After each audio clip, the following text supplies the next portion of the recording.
welcome back. I think that we have had probably a very interesting morning. It's been the case, at least for me, in the group that I was in. So we'll move straight into the report back from the sessions. And I can imagine that we won't necessarily have a lot of conclusions, but I'm sure that there will be a lot of topics and issues and areas that will need further thought and engagement. But the idea is to reflect to the plenary a bit what was going on in the breakout session, to share the most essential elements. So first we start with the green agenda for the Western Balkans. I don't know who is the rapporteur there.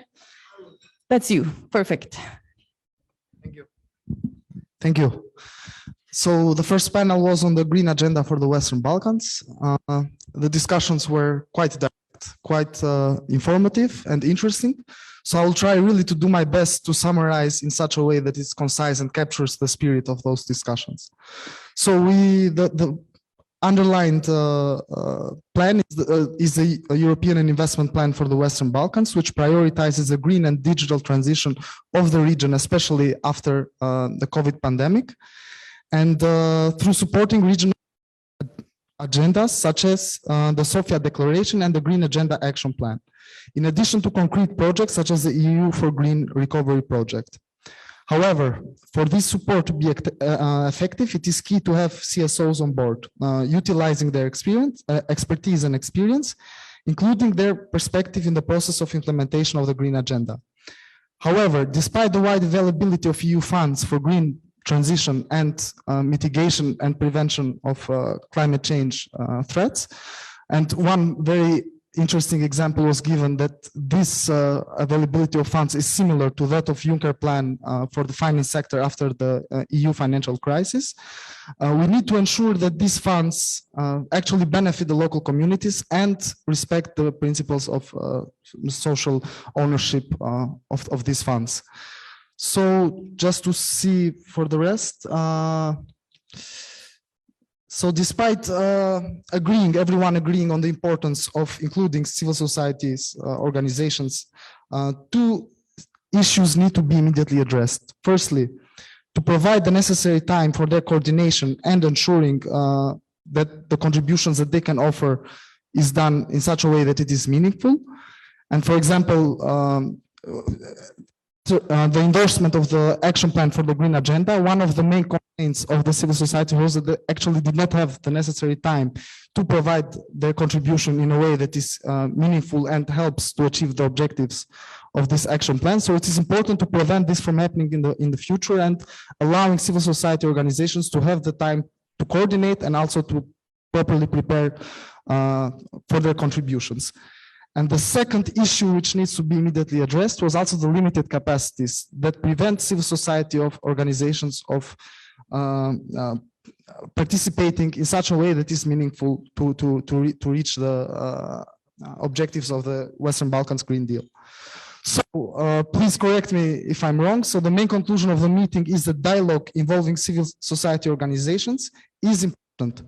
However, there still is much to do to ensure that the participants can engage in the dialogue in an effective way, respecting the principles of ownership and inclusivity. Especially, this is very important to engage in this dialogue as soon as possible, especially considering the limited time that we have for the implementation of the Green Agenda for the Western Balkans. So this would be, there's also a lot of more discussions, but I think I would take much more time. So in brief, this would be the conclusions that I took. Thank you. Thank you very much. I just wanted to ask, was there also like a concrete description of the platform of where civil society will be engaging with this? Was that discussed? So it was discussed, and the thing is that the Green Agenda for the Western Balkans has an NGO forum, so it was established last year. However, the main discussions were what were the problems of ensuring this NGO forum continues to work in such a way that is effective in the future. And also very important to draw lessons for the future, because also the project of EU for Green Recovery intends to include civil societies in the implementation of the project. So it is very important to draw lessons from past experience to ensure that this is done in a proper way. I see a question from Tony or sorry. Yeah, please, if you want to.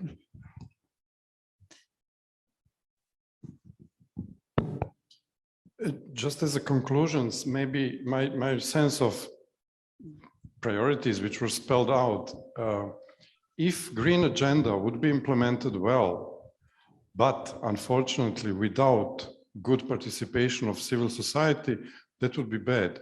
And here you articulated very well how participation of civil society should be, increased. But I'm afraid that we have a little issue that green agenda as such is implemented, well, let's call it slowly or suboptimally.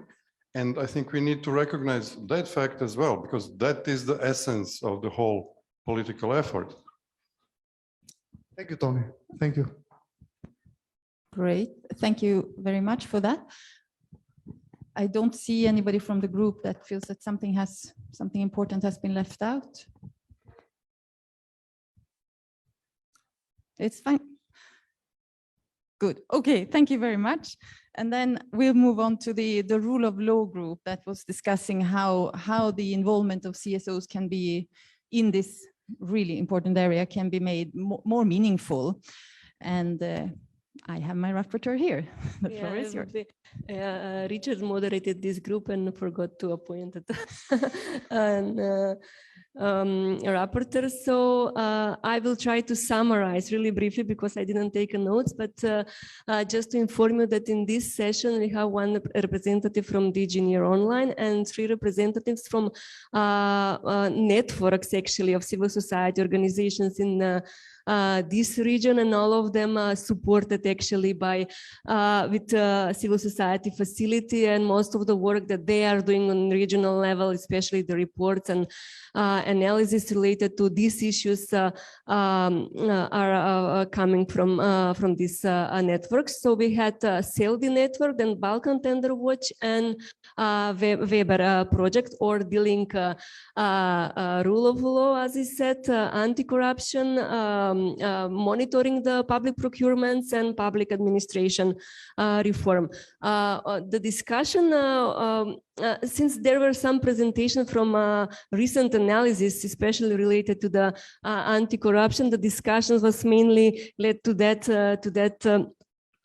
area, that level, let's say, and it was concluded that despite all efforts, the corruption, or better say, the pressure for corruption is increasing in the region, and then the discussions went to the how we can change this, and who is main responsible to contribute to for improving the situation in general. Is that the governments? What can civil society do? And at the end, what EU can do in this support? Then it was said that anti-corruption progress reverted due to the delay in EU integration of these countries, and it was confirmed by some results.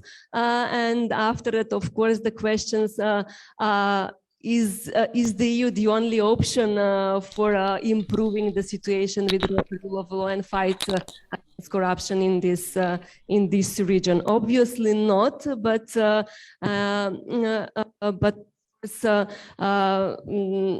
since the situation with in the country is as it is, there will be need of strong involvement of all relevant stakeholders.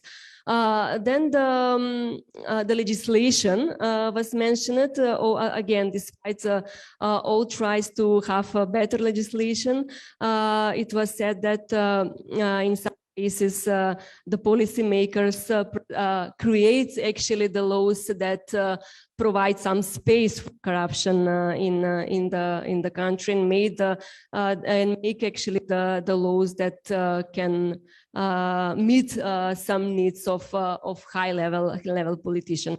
politicians. Then discussion related to petty corruption versus the need to emphasize the corruption on high level was also discussed, and who is responsible to monitor the high level politician to to act according to the ethics standards of work. In terms of what can civil society do, I think two ways were mentioned. First, to raise the awareness for the citizens in general. And not just related to the corruption, but in general, what means rule of law, and how they can, what kind of services they can ask from the civil servants, and then digitalization of the need of digitalization and reform in public administration. And the second way is that cooperation, coalition, and work also with media, with independent journalists, and of course supported by donors, because the independence of civil society is really important to if we would like to have them as a watchdog of the policies and everything that it's that's the government are doing related to implementing their policies. I think mainly this was Richard's game, so maybe he can add if I miss something. And for the end, there was some data that in IPA 3. The amount dedicated to rule of law is decreased significantly comparing to IPA 2. So this should be checked once again, but it was set as a significant sign that in terms of improving the situation with the rule of law in general, with anti-corruption, we need a really civil society on board to have this support. Thank you Richard, very much. Please.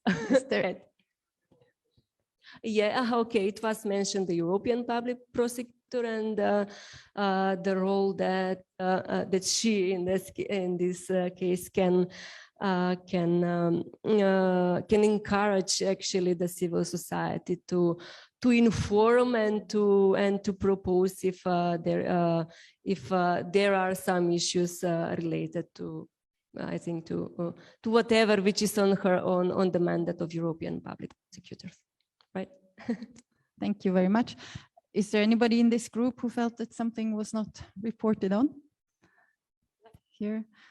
I think in general, for rule of law, it's really important to think that civil society is contributing to this in all the areas that they're working, even if you're not sort of specifically focusing on rule of law. There's a lot of scope in every area to support this. If you work on victims' rights in gender-based violence situations, or you work on the right to, against threats for journalists and so on. All of this is related to rule of law, and I think there's a huge contribution from civil society there that should continue to be made.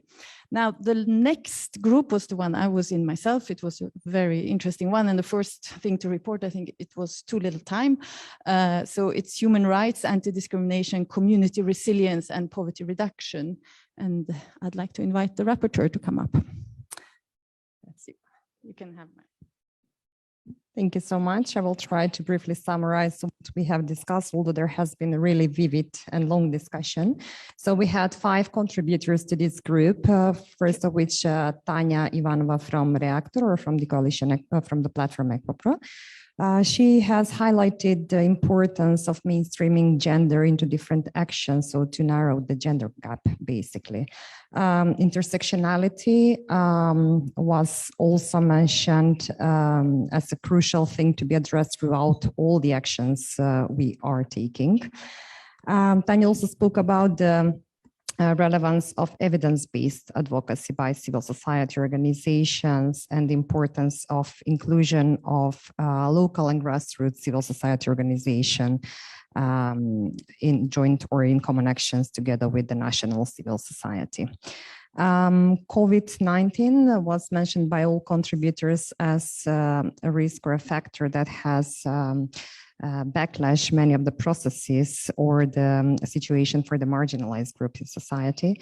For instance, Daniel from Queer Montenegro, he was speaking about the different effects on LGBTI persons and especially how they were affected by the pandemics.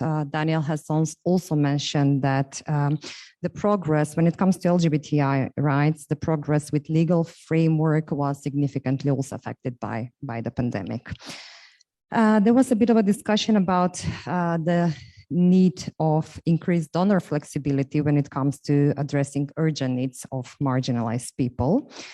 And another very important point relates to the anti-gender movement, the rise of the anti-gender movement, as well as the rise of the anti-LGBT or anti-abortion movement, not only in this region, but also throughout Europe. Further on, Adriatic from Albania, who was speaking about the position of Roma as one of the most unprivileged and marginalized group in the society. He spoke also about the effects of COVID over Roma population in general and how the civil society organizations has played a crucial role in, especially during the pandemic, to fill in the gaps for the institutions, basically.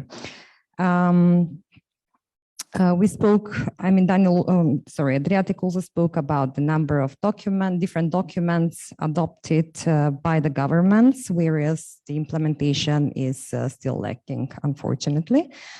And finally, the Roma inclusion was again backlash by the COVID-19, as well as the inclusion of many other marginalized groups. The next contributor, which is Samir from UNDP, he was presenting a bit from their UNDP's regional program, and he was stressing the main points when it comes to cooperation between, or good examples from the cooperation between the local governments and the civil society organizations. Also stressing some excellent success examples from different civil society organizations throughout the Western Balkan region. And I think here the flexibility of donors, especially during the pandemic or during upcoming crisis, was highlighted as another crucial point. And finally, we had Nafis Saracini from the EU delegation in Skopje, who spoke a bit about the effects of EU assistance and the impact of the different projects supported by the European Union, where I think few of the points were in relation to the outcome or the effects of the different projects and the repetition of specific types of actions or methodologies throughout different civil society organizations, projects, and so on. And I think this heated the discussion in the room, basically, and hopefully there will be a space to continue the discussion, especially when it comes on EU funding modalities, improving the EU grant scheme as such, and of course, CSO's inclusion and so on. So yeah, I'm sorry, but it was a bit difficult to grasp everything, but the rest of the people from my group could. No, thank you very much. Feel free. I think we got into a really, just the beginning of a very important debate, which was really in relation to the role of civil society in relation to services, because we know that civil society, this is a big part of what civil society does.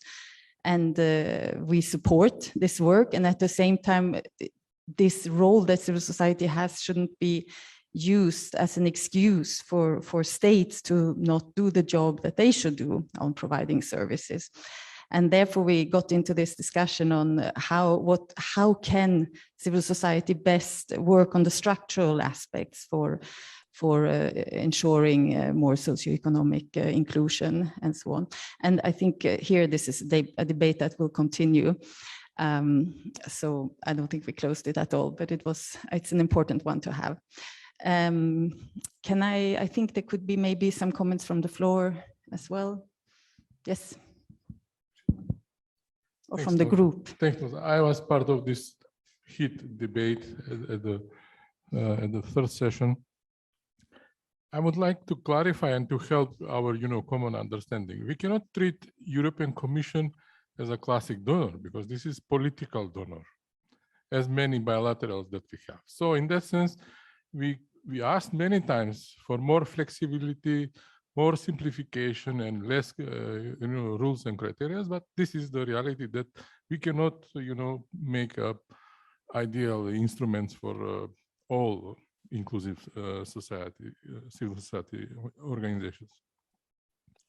But then this last issue that you said, we are not intending to replace the institutions, but then our legitimacy comes when the institutions are absent from the field. And that gives us credibility to do something. If we don't do it and states are not doing it, who will do it? So let's agree on this issue, because our governments are always, with their ideologies and their interests and their agendas. So in the meantime, civil society has to deliver and to serve. So how we are doing is another question. And then we had many debates with European Commission officials. I mean, evaluating the IPA 1 and IPA 2, whether the money should be distributed in a bigger chunks or smaller chunks. And these are endless, discussions that we are repeating. And the issue about the NAFI raised, it was not to find the blame on one or on the other side, but rather to say how we were thinking, maybe naively in the past, and trying to address the reality in the past years. And this kind of, short analysis about Macedonian projects, it says the reality that we cannot, avoid or escape from it, because most of the NGOs are trying to address soft core problems of the citizens, 80%, 70%, whatever. And that says a lot how much we are trying to address the harder problems of our societies, and to think how we are going to deal with that if we really want to be equal partner to the governments and to legitimize our position.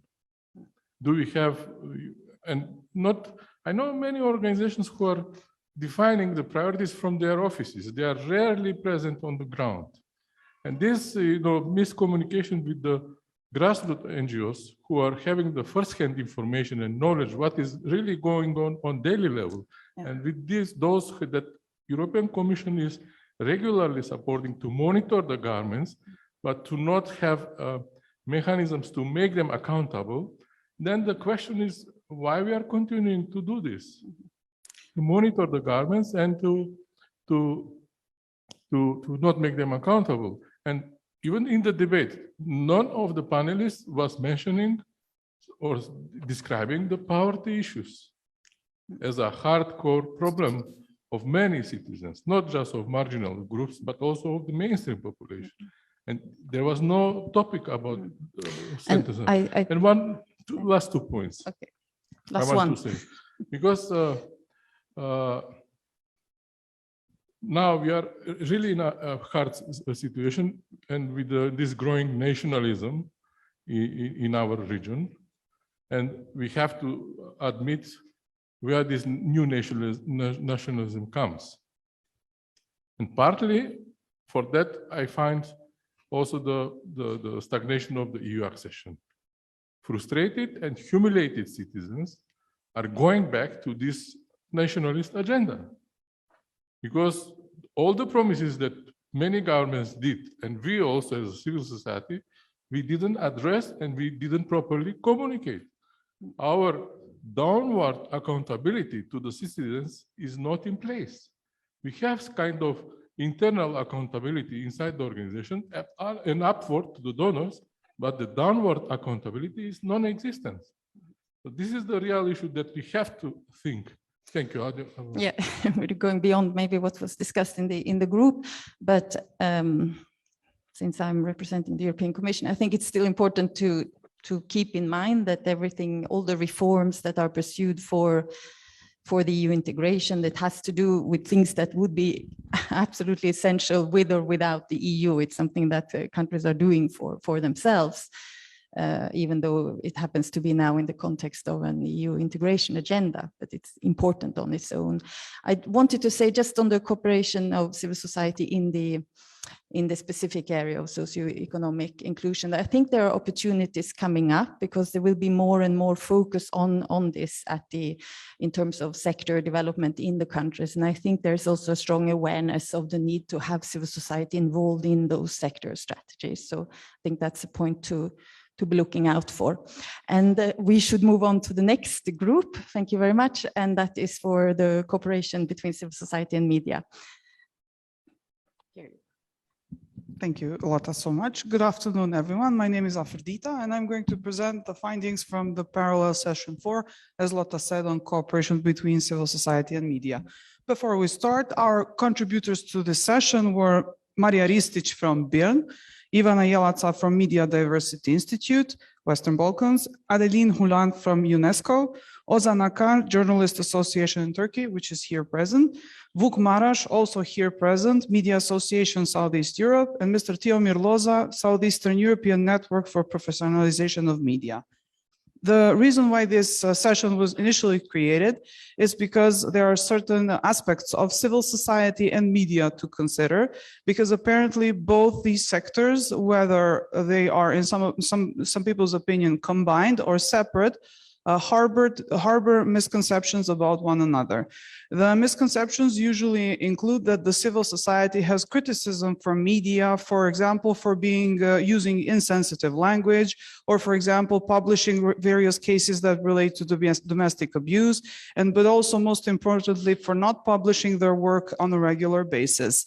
On the other side, the media sees CSO as kind of problematic because of the non-consistency of the input from the CSOs and meaning of a high quality. In this case, for example, media needs some sort of a success story to tell, or a story to tell at least, in order to be publicized in their media outlets. To add more to the confusion, there is also something called media CSOs that are media CSOs that work for media. So we try to figure out all these relationships and also find answers for these questions.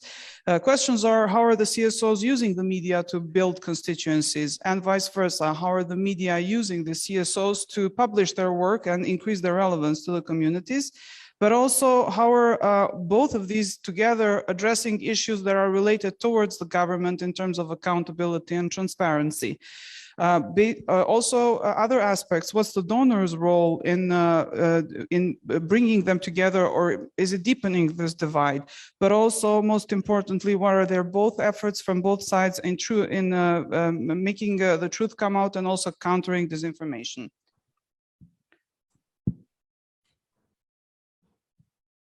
That was intro.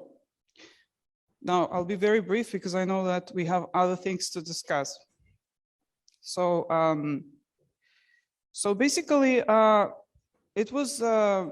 I'll start with how a CSO can approach media. Our panelists thought that planning is important.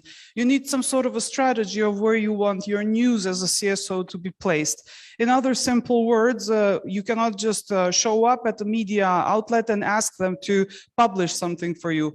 Previous relations and nurturing of those relations needs to happen beforehand with a clear idea of what will be published and how. You need to research what is the best media outlet for you. You cannot just publish your content anywhere just for the sake of reposting it, but it would be most relevant, for example, if it's a media outlet that deals with gender issues. Maybe if you're a gender NGO, it will be only logical that you publish your content there. make it easier for media, create infographics, create content that is visible, because it shows that most of the people, as our colleague Vuk put here, only read the title and only look at the pictures. Rarely the reader goes to the content of what's going on in the article. Partnership, as I said, is most important. There are also other related issues that are following these two sectors. It seems that the CSOs are taking the role of becoming the donor organization by giving sub-granting and then are administering funds. But then also from the perspective of the media, they are seen as not doing their job in providing knowledge and expertise, but are rather working as distributors of funding from other donors. There were some statistics that were provided. We're not going to go into that because, of course, needless to say, the time spent in social media has tripled over the years. That is widely known. Then we had that sometimes in some captured states, which our panelists probably also took the liberty to say that this is also the case in the region. There is skepticism and suspicion because some of the civil society organizations are described as foreign agents. So why publish their work in the media? In fact, best journalism is produced at the moment by outlets that are run by the CSOs. Basically, the CSO medias are doing the investigative journalism, which normally should have done by state-owned media, but this is happening through these CSOs that are working with them in the media sector. It is considered that you should not approach the editors with stories on your projects, but you should sell your story in order to make it public. As we said, we're doing the infographics and so on. And it is widely criticized by the media that the civil society, for example, is not giving professional opinions. Like we are not seeing enough op-eds in the region from the civil society, opinions of various topics, especially for groups like different councils and associations that could do better in this. For this regard, this is not only criticism, but it is recommended that also donors perhaps redirect their funds in giving the sufficient training to train CSOs on how to write stories better. And in this case, the Taxo storytelling training was taken as a good example. In terms of the social media, we all know that the content is not based on what the actual content is, but on the engagement. So I can post something that is widely shared, and it doesn't matter what the content is, but it will be on the top of your media screen because it's widely shared. So engagement is important. So for this reason, we have to be careful over what we post and how we deal with that. There was some interesting research shared by the Media Diversity Institute. We'll make sure to share that with everyone afterwards. That's tips. Sorry? Nothing? Okay, so those are tips that are on how to deal with the social media for CSOs and how to behave online. And yeah, I guess that's it from our side. I think the rest is all repeating or is less important. Thank you so much. And if anybody has any questions, I will try to answer. Thank you very much for that. One can see how concrete it was, actually, really concrete suggestions there. Is there anybody who wanted to add something to that was in this group? I think I see a hand at the back. No? No. Okay, what we will do in any case is to try and compile some kind of reports from each of these groups and present them as part of the outcome of the discussions. And yeah, with that, I think we are, thank you very much. We are reaching the end of these 1.5, I think, extremely intense and rich days. And I think that many people feel that there was a lot more to say, and I think it's exactly how it should be. You shouldn't finish when everything is said, but you should finish when you're in the middle of the discussion, and it should continue after the event, because the whole idea that we had with this was to restart again our sort of long-awaited dialogue with civil society live, not just over the net. And I think we've done that. So I'm very happy about that. I'd like to now invite two people to come in and close this conference. And I have Mr. Metodija Dimovski, who is the Secretary General of the Government of North Macedonia. And I also have Stefan Hudulin. If I could have both, please, up here. Okay. Do we have okay, I think there's a slight delay, but hello. I'm here. That's good to know. Please have a seat. And I will wait. Let's let's wait till he's here. Sorry about that. Okay, I think we will do that. We will not, we continue like this. So please, the floor is yours. I'm very happy to have you here to provide this closing remarks. Thank you very much. Dear Richard, dear Taxo team, dear representative of civil society organizations from the Western Balkan countries and Turkey, dear friends. The enlargement region faces a range of challenges in fields such as the rule of law, including judicial independence, fight against corruption and organized crime, media freedom, as well as economic development, environmental protection, and social cohesion. Civil society organizations significantly contribute to ensuring the protection of human rights and fundamental freedoms, especially with respect to assistance provided to the most vulnerable categories. CSOs also improve democratic governance, creating demand for enhanced transparency, accountability, and effectiveness of state institutions. Establishing a significant dialogue between the state authorities and civil society organization and creating an enabling environment for the development of an active and vibrant civil society is an important precondition for sustainability of EU accession reforms in priority areas, which include rule of law, fight against corruption, fundamental rights, and good governance. In this context, the European Commission continuously emphasizes the benefits of quality structures for policy dialogue between the government and civil society as an essential component of the political criteria for membership. In this respect, the government of the Republic of North Macedonia has built a continuous, transparent, and inclusive dialogue with civil society, treating it as an equal partner and corrector of its own decisions, with the full right to participate in policy making, to suggest, to criticize. This is very important. We recognize the added value civil society organizations bring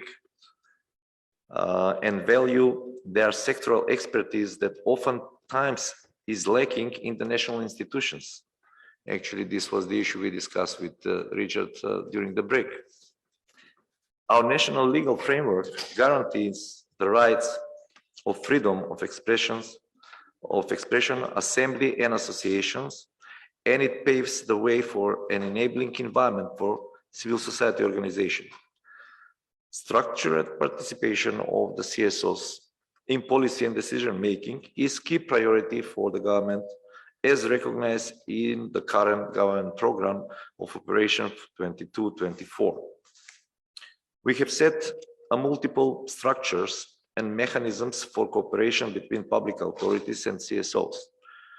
The major one is certainly the Council for Cooperation between the government and civil society, the Council for Open Government Partnership, the Instrument for Pre-Accession Assistance, sector working groups, and multiple other bodies for policy making and sectoral strategic dialogue that enable meaningful involvement and genuine consultation and consideration of CSO's contributions in the decision-making process. Last December, the government adopted a strategy for cooperation and development of the civil society with an action plan, which will cover the period 2022-2024.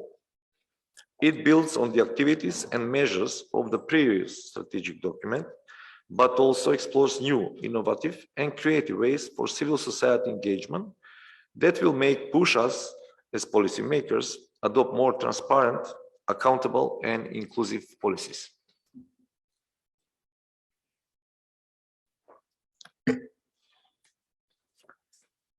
Recognizing that an enabling financial environment is required to support the sustainability of CSOs and to ensure that the CSOs are adequately funded to exercise their rights in practice, especially in times of perpetual crisis, we set up intersectoral working groups with the civil society organizations, with their participation to work on amendments to the law on association and foundations and the law on donations and sponsorship in public activities.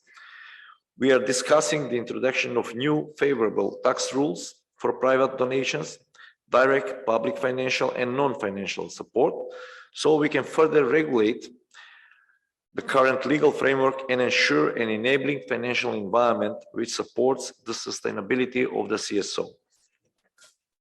The government of North Macedonia welcomes the adoption of EU's revised guidelines for support to civil society in the enlargement region 2021-2027 as a comprehensive document setting the standards for strengthening participatory democracies and the EU approximation and integration process in the Western Balkans through an enhanced contribution of civil society. On our side, we commit to abiding by those guidelines and hope they will assist us in developing and monitoring our own strategies and support for civil society development. Democratization of any given society is measured through the involvement of civil society in public policy making and in the EU integration processes. It can and should never be taken for granted, certainly. The government understands very well this, and our extended hand is genuine and committed because, as the Honorable Mandela used to say, if we want any significant development, we must co-opt civil society.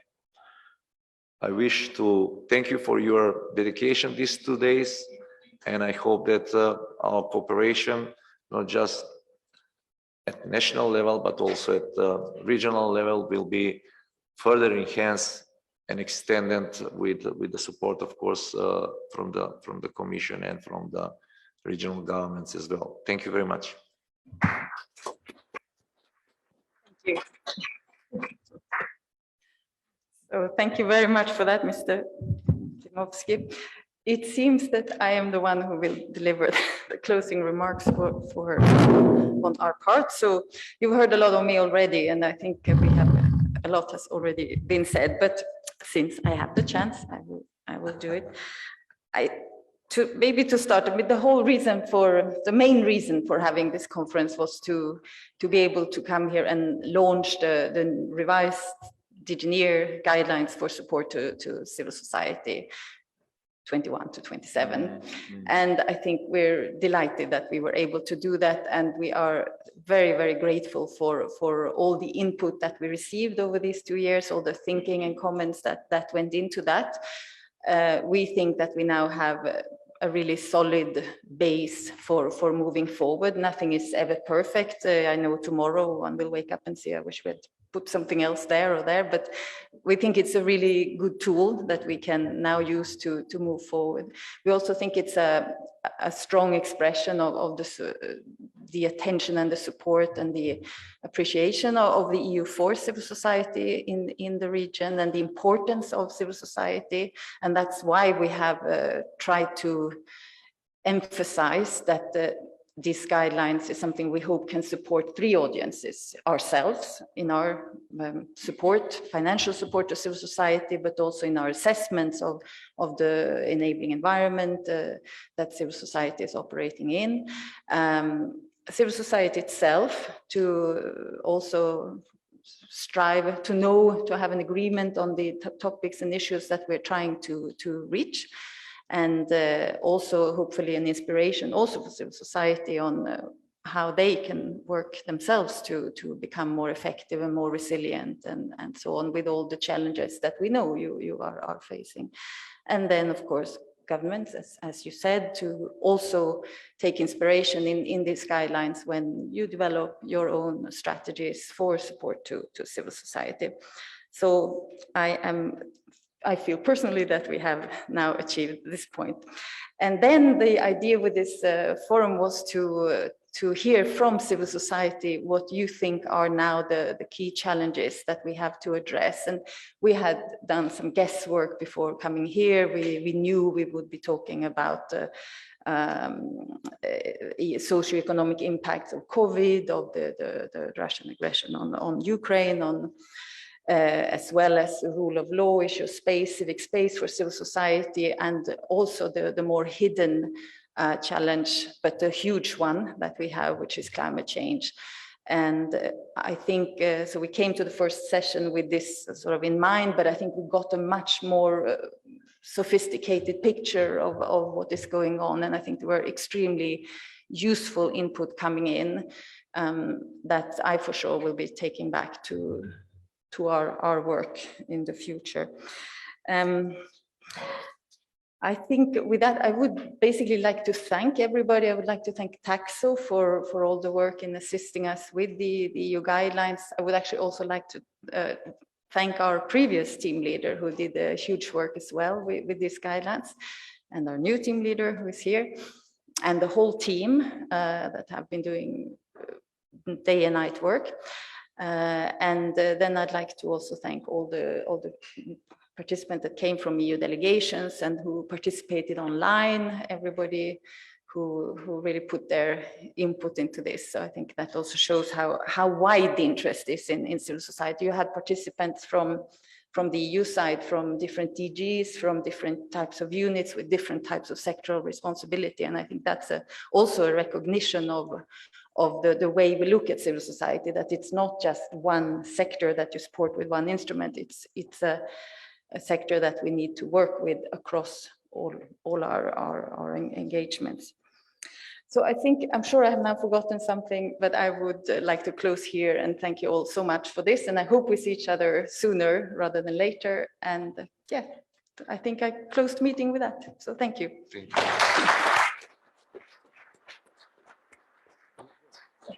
you.